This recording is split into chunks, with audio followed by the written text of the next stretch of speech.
Не люблю я места, па-расейску горад. Надта там цяснотна і вялікі сморад. Вядомыя са школы радкі Францішка Багушевіча. Калі вы добра вучыліся ў школе, канешне. Гэта пра тое, што горад 19 стагоддзя, любы, без розніцы які, гэта максімальна чужое беларусу месца. Там усё не так, як трэба. А вось на вёсцы, ля рэчкі, каля заваленага плота, у свіране, вось там віруе сапраўднае жыццё. З вами Кацярына Ваданосава ў серыі перадач «Трызуб і пагоня». Сёння мы пагаворым пра тое, чаму і калі беларусы ў горадзе сталі чужынцамі. І ці быў час, калі ўсё было па-іншаму, а мы не толькі жылі ў гарадах, але і фармавалі гэтую прастору. Калі вы палічыце гэтае відэа годным, важным, цікавым для вас, не забывайцеся, калі ласка, пра лайк і падпіску на наш канал. Дзякуй! Гарады ў нас вядомыя ад сярэднявечча, але час іх росквіту гэта ўжо часы Вялікага княства літоўскага. І часы магдэбургскага права, як у нас казалі, майдыборгскага права. З 14 па 18 стагоддзе ў нас налічваецца пад 150 майдыборгскіх месцаў. Кожнае са сваім гербам, выбранай уладай, судом, эканомікай. Зараз тут злева ад мяне мусіць пайсці такі доўгі спіс гарадоў і гады, у якім кожны з іх стаў магдэбургскім горадам. Вядома, там будуць, хутчэй за ўсё, не ўсе, але пашукайце, можа быць, вы знойдзеце свой родны. Але ў чым жа прыкол і фішка? Самое слова пайшло з нямецчыны, таму Магдебург, так, гэта назва горада. І яно распаўзлося па ўсёй усходняй Прусіі, Угоршчыне, Чэхіі і ўрэшце дайшло да Вялікага княства літоўскага. Майдыборгскі горад ставаў свабоднай эканамічнай зонай.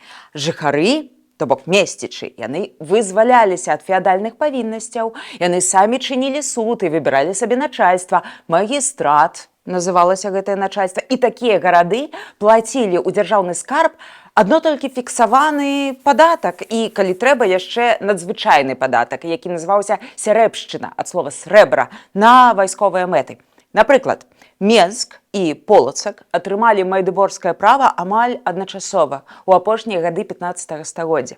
Гарады гэтыя стаялі на гандлёвых шляхах, таму моцна стартанулі ў плане эканомікі. Яны сталі, як бы мы зараз сказалі, хабамі тавару. Купцы пакідалі там вялікія аптовыя партыі. Штосьці разыходзілася на месцы праз гарадскія рынкі, а штосьці ішло далей. І так гарады пакрысе абрасталі інфраструктурай з рознымі такімі таямнічымі назвамі. Напрыклад, важніца. Гэта не ганарлівая дзяўчына, важніца. Не, гэта памяшканне, дзе кантрольна ўзважваюць тавар. Розныя шпіхлеры, млыны, клеці хлебныя і гэтак далей.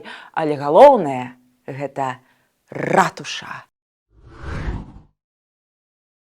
Ратуша – гэта сімвал свабоднага гораду. Будынак на рынкавым пляцы, пажадана з вежай і часам нават з гадзіннікам. У ратушы была канцылярыя, скарб, архіў, гарадская пячатка, сцягі рамесных цэхаў, якіх-небудзь кавалёў, краўцоў, залатнікоў. І тут жа захоўвалася зброя для гарадскога апалчэння. Свабодны месціч меў не той, што права, але нават абавязак бараніць горад. І тут жа знаходзілася і турма, куды мог патрапіць нават карумпаваны бурмістр. Уявіце сабе. І, канешне, турма часцей за ўсё знаходзілася ўнізе, а ўверсе была магістрацкая зала. Тут засядаў магістрат. Зараз для разумення я падам трошкі тэорый. Патрывайце і пацярпіце. Магістрат складаўся з 2 палатаў. Першая – рада пад кіраўніцтвам выбарнага бурмістра. Рада вызначала ўсё, ад цэнаў на хлеб да маёмасных пытанняў. А другая была лава, фактычна суд па крымінальных пытаннях. У радзе былі райцы, а ў лаве лаўнікі, выбарнай пасады. А вось войт, кіраўнік магістрата, ён прызначаўся вялікім князем.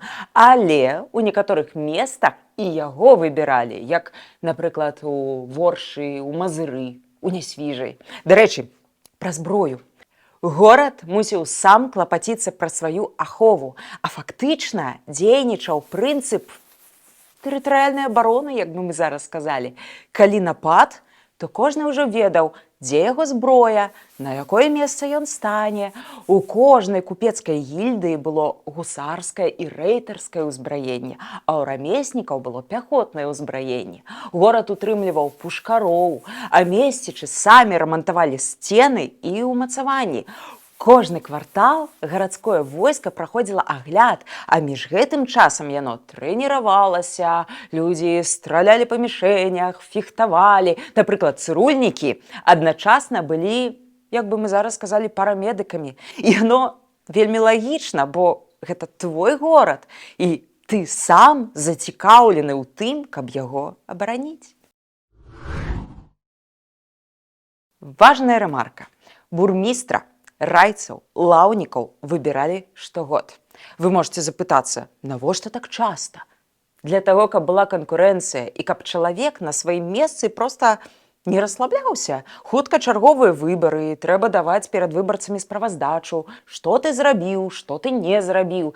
Канешне, цябе маглі выбраць яшчэ і яшчэ раз, калі ты спраўляешся добра, а маглі дзеля справядлівасці святой, быў такі панятак, заваліць проста скаргамі, апеляцыямі і адсунуць ад пасады датэрмінова. Уявіце, у нашых гарадах у часы ВКЛ было сапраўднае палітычнае жыццё.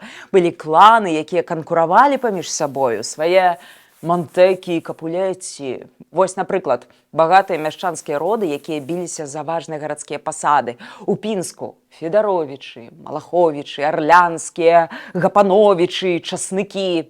У Полацку Александровічы, Варановічы, Касабуцкія, Сцебуты і гэтак далей, і гэтак далей. І хапала і ў нас сваіх шекспіраўскіх драмаў. А ведаеце, вось часам кажуць, у ЗША заўжды усе з усімі судзяцца. Не таму, што людзі, маўляў, сварлівыя, а таму, што прававая культура. Але так было і ў нас. Напрыклад, звычайны нясвійскі кравец Малевіч, не блытайце з мастаком Малевічам, у 1779 годзе пазбавіў пасады Войта Пашкоўскага. Ён давёў праз суд, што той быў неправы, калі несправядліва прыгаварыў яго да пакарання розгамі. І Войт проста зляцеў і яшчэ грошы Малевічу заплаціў. А вось іншы выпадак. Нейкая Анастасія Гваркова ў 1755 годзе была звінавачаная ў крадзяжы грошай, але яна наогул была з вёскі, не з Нясвіжу. Яе затрымалі ў тым жа самым Нясвіжы, далі розгаў і выгналі з гораду. І была зіма, і таму дзеці, якія былі з гэтай кабетай, яны загінулі. І вось вясковая кабета звярнулася ў суд, і суд заняў яе бок. Бурмістра, радцу і пісара зачынілі ў турму і стрэслі з іх больш за 200 злотых за загінулых дзяцей. Вось на Масковіі вы сабе нават, напэўна, не зможаце уявіць такое, каб нейкі кравец ці нейкая жанчына з вёскі выйгралі ў судзе ці адправілі ў адстаўку ці ў турму гарадское начальства. Напэўна, гэта немажліва. З крайняй мерай, каб пазбегнуць у горадзе дыктатуры і карупцыі, быў бунт месцічаў. Тыя браліся за зброю, як у Магілёве ці на Мазыры на пачатку 17 стагоддзя. Ініцыятарамі ў Магілёве, напрыклад, былі звыклыя рамеснікі Мікіта Шабельнік, Герасім Калачнік, Пётр Кузьмініч, Каваль, Харапон, Кравец. Як аратары яны прамаўлялі да людзей, а пасля заходзілі ў ратушу, каб разагнаць старую раду і сабраць новую. І гэта дазваляла трымаць баланс, бо кожны гарадскі начальнік ведаў, што народ не маўклівае быдла. Ён яго выбраў, ён яго і можа зняць. Проста уявіце, што горад быў складаным жывым арганізмам, лакальнай супольнасцю, якая працавала па законах дэмакратыі і эканамічнай канкурэнцыі. Я ўжо ўзгадвала пра цэхі, такія сабе прафесійныя карпорацыі, злотнікаў, цырульнікаў, разьбяроў, гарбароў.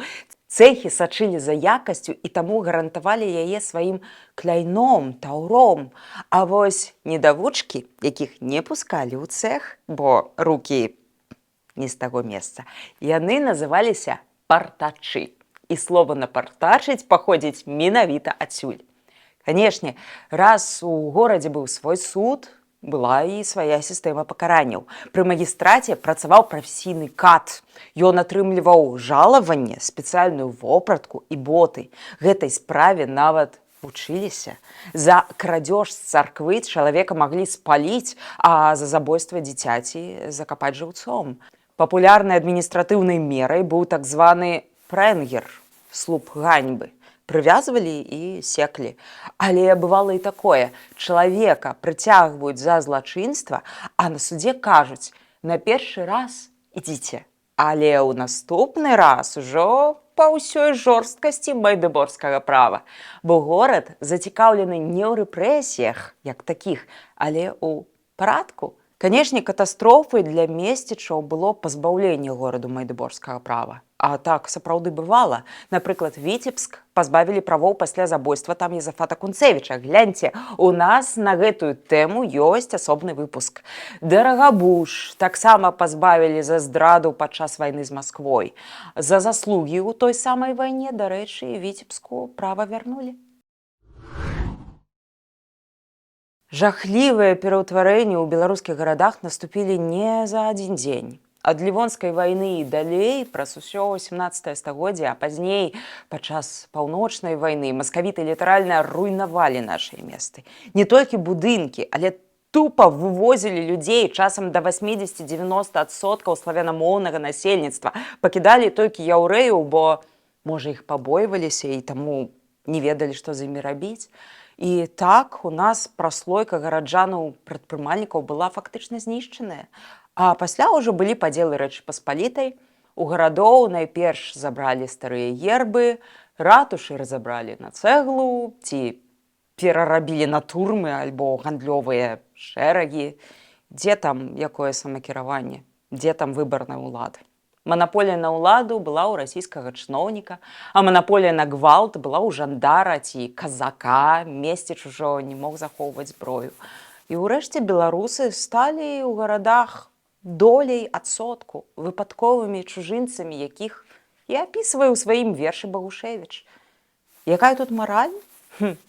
Мяжа магдыбургскага права ў часы Вялікага княства Літоўскага была сапраўднай мяжой цывілізацыяў. І заходзіла яна ажно да Смаленску. Тут былі свабода, капіталізм, а там была дэспатыя і бяспраўе. Тут уладу выбіраюць, а там улада выбірае, што з табой зрабіць, як табе жыць. Я думаю, што ніхто з нас гэтага не жадае. Традыцыя дэмакратыі, свабодных выбараў і абавязку абароны сваіх правоў, ці тое ў Полацку, ці тое ў Бабруйску. Гэта наш гістарычны код, прычым ён неразрыўна звязаны і з фінансавым поспехам.